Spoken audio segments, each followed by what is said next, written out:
Up to 78 civilians held captive by the Mauti group inside the Amay Pakpak Medical Center Tuesday have been rescued. The local terrorist group occupied the public hospital, killed a cop and a security guard, and then took hostages 8 patients, 49 construction workers, and 21 hospital staff. The group also forced hospital staff to treat 2 of their wounded comrades. Rappler sources said the terrorists left the hospital late Tuesday evening. The military says the hospital was declared cleared of Mauti presence as of 3 p.m. Wednesday. In Dansalan College, one of the buildings where fire broke out, 42 trapped teachers were rescued. The local Department of the Interior and local government also confirms 2 jailbreaks, with 107 inmates being freed in Marawi. 50 heavily armed men from the Mauti group reportedly barged into the Marawi City Jail Tuesday night. Clashes erupted Tuesday as the military moved to hunt down Abu Sayyaf leader Isnilon Hapilon, who was spotted in Marawi City. Based on military reports, 5 soldiers and 13 members of the terror group were killed in the clashes. Up to 31 soldiers were wounded. At least 4 residents, including a priest, were reportedly taken by the terrorist group. Thousands have fled Marawi to escape the clashes. Hapilon, who reportedly has direct links to international terrorist group ISIS, joined the Mauti group in Lanao del Sur to establish an Islamic caliphate in central Mindanao. Trade and tourism chiefs downplay concerns of martial law in Mindanao. Trade Secretary Ramon Lopez calls the continuing attacks of the Mauti group in Marawi, Lanao del Sur an isolated incident that won't stunt the country's economic growth. Lopez adds, quote, "We want to project that the Philippines has this growth momentum, that incident will not in any way counter the growth momentum we have.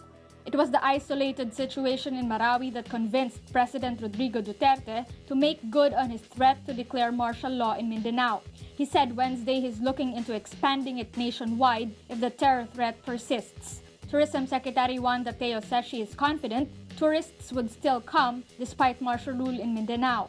The day after Duterte's declaration of martial law, it was still a normal day for businesses. The stock market is stable.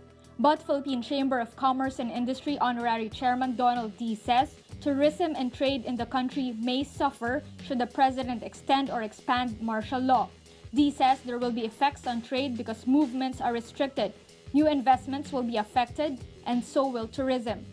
Meanwhile, advocates from Kabataan Party List and Suara Bangsamoro lit candles on Wednesday evening to protest the declaration of martial law in Mindanao. Kabataan Party List says while ISIS affiliates must be stopped, Duterte's declaration of martial law is open to all sorts of abuses.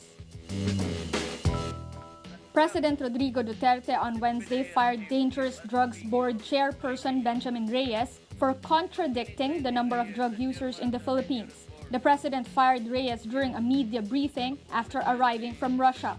Duterte slammed the chief of the government agency for giving a supposedly wrong figure for Filipino drug users. The DDB is tasked to craft strategies and policies on drug prevention and control. And here comes a chairman, you are fired today. Get out of the service. You do not contradict your own government.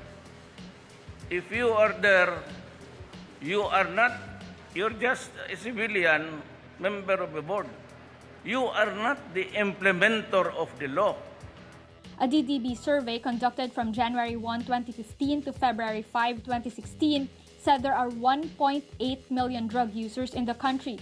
Duterte has been citing different numbers in his justification of his bloody anti-drug campaign.